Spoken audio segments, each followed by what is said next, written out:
Ikinagulat ng karamihan ang biglaang pag-transfer ni Mason Amos mula Ateneo de Manila papuntang De La Salle University at Paul George pumirma na ng $212 million kontrata sa Philadelphia 76ers. Ito ngayon mga lods ang ating pag-uusapan sa video natin ito. Ngunit kung bago ka pa lang sa aking munting YouTube channel, humingi po ako ng like, share, and subscribe. Maraming salamat.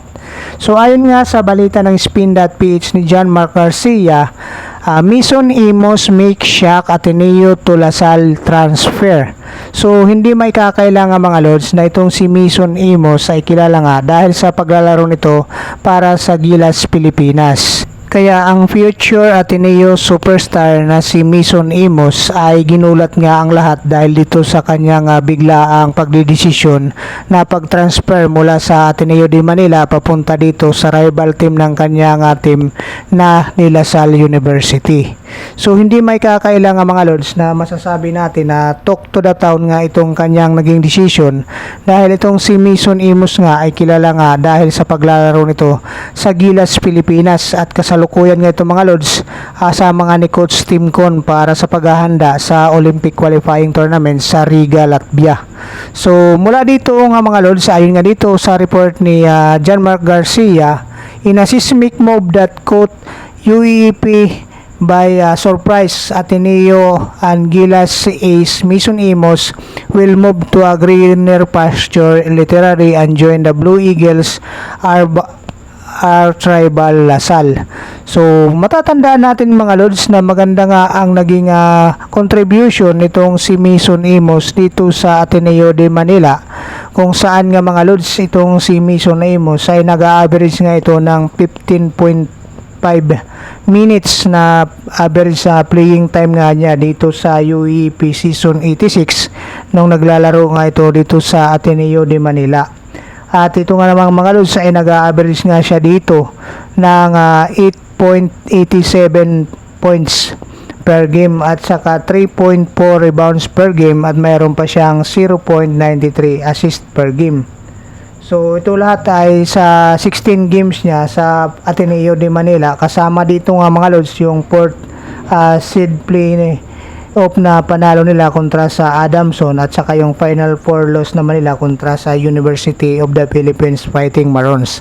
Kaya ngayon mga lods, itong decision ni Mason Amos ay hindi ito ang kauna-unahang ginawa nga ng mga player mula sa kalabang team ang pagtatransfer. Pero itong kay Mason Amos, naging malaking issue nga ito mga lods dahil itong si Mason Amos ang inaasahan na magiging star player nga ng Ateneo de Manila dahil dito nga maganda nga, freshman pa nga lang, maganda na ang pinapakita nga niya dito mga lods, lalong-lalo na sa kanyang opensiba at saka sa kanyang depensa.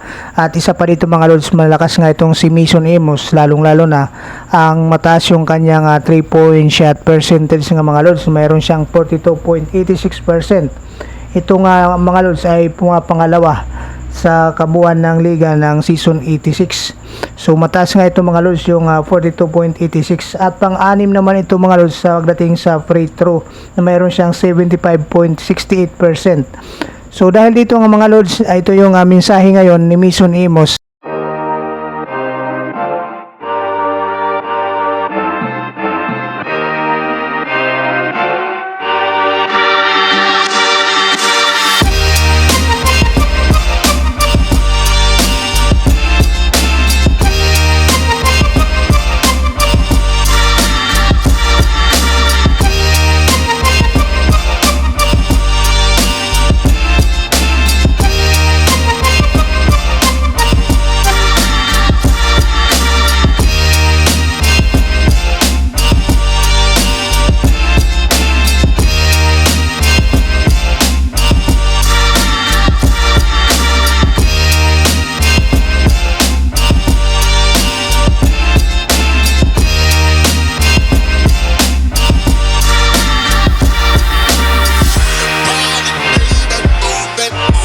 Yung kanyang mensahe dito nga sa Spin.ph patungkol dito sa Ateneo. Ngayon nga mga lods, itong si Mason Amos ay dito na nga siya sa De La Salle University, ang dating rival ng kanyang team.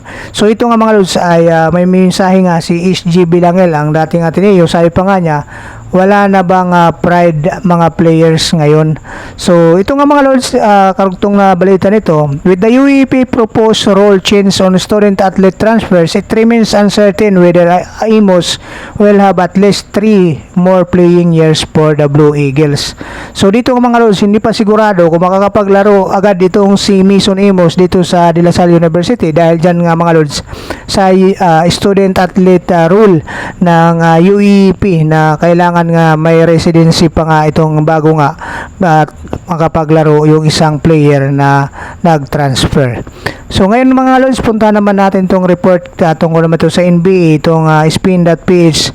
Itong Paul George Inc. 4-year $212 million contract dito sa Philadelphia 76ers. Dahil nga mga lords naging free agent na nga ito, ang unang nga usap-usapan dito ay itong Golden State Warriors. Ngunit mga lords, mabagal ang Golden State Warriors para dito sa free agency at naunahan nga sila ng Philadelphia 76ers para dito kay Paul George. Batay nga dito mga lords sa karugtong na balita nitong pagpirma ng kontrata ni Paul George sa Philadelphia. Ayon sa ESPN, Adrian Wojnarowski, ang 6'8" free agent forward has agreed to term with Philadelphia 76ers, signing a 4-year $212 million deal with the Eastern Conference powerhouse on Monday afternoon.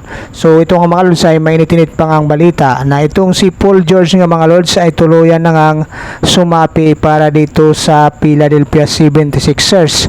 At asahan natin mga lords na itong si Paul George ay makakatandim nga niya itong si Joel Embiid at Maxi Tyrese. So magkakaroon sila ng tinatawag na Big 3 dahil dito sa pagpirma nga ni Paul George dito sa Philadelphia 76ers. So 4 na taon nga ito mga lords ang kanyang $212 million na kontrata dito sa Philadelphia 76ers.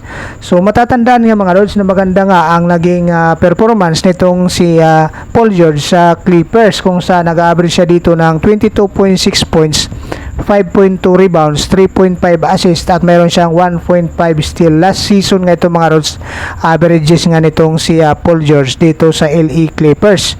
At saka pa mayroon pa siyang 47.1 sa field goal ng mga Rods, 41.3 sa 3-point shot at 90.7% sa free throw. At matatanda natin mga Lods, unang naglaro itong si Paul George sa koponan ng Indiana Pacers. At kalauna naman mga Lods ay na-trade ito papunta naman dito sa Oklahoma City Thunders at magkasama nga ulit sila dito ni Russell Westbrook nga mga Lods, at hindi rin sila nakakuha ng kampyonato dito mga Lods katulad ni Russell Westbrook, at lumipat naman ito papunta dito sa LA Clippers. At itong si Paul George ay naghahanap pa rin ng kauna-unahan niyang kampyonato at nagbabaka sakali dito sa Philadelphia 76ers. Maraming salamat. God bless you all.